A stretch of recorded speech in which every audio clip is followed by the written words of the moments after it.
Simplify to amplify. Making English easier for non-native speakers. Hello everyone. Welcome to our new video.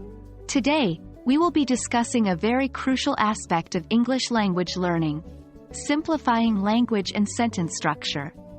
This topic is particularly relevant for those who communicate with non-native English speakers.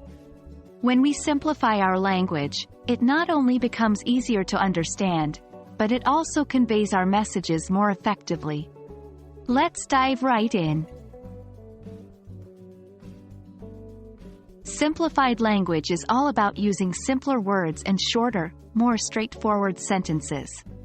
When we communicate with non-native speakers, using complex vocabulary and sentence structures can confuse them or slow down the conversation.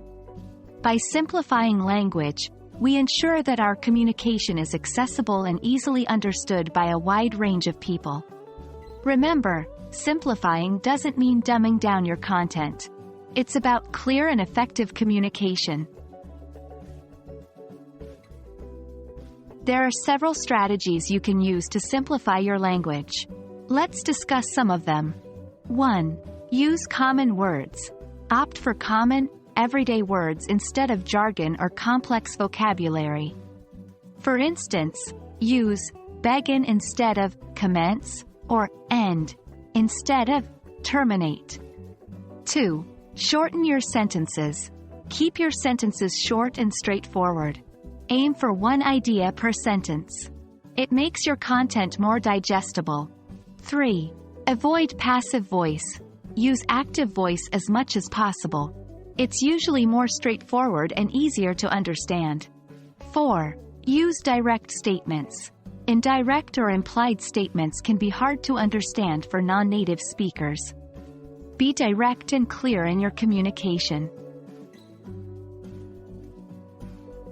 Simplifying sentence structure is another critical aspect of making your language more accessible to non-native speakers.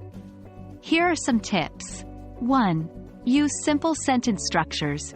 Sentences like subject-verb-object are typically easier to understand. For instance, I, subject, love, verb, football, object. 2. Limit the use of subordinate clauses. If you need to include additional information, consider breaking it up into separate sentences. 3. Avoid idioms and slangs. These can be confusing to non-native speakers as they are often culturally specific and might not translate well. That's it for today, folks. We hope this video on simplifying language and sentence structure was helpful. Remember, the key to effective communication, especially with non-native English speakers, is clarity and simplicity. Keep practicing these strategies, and you'll notice the improvement in your communication skills. Thanks for watching, and happy learning!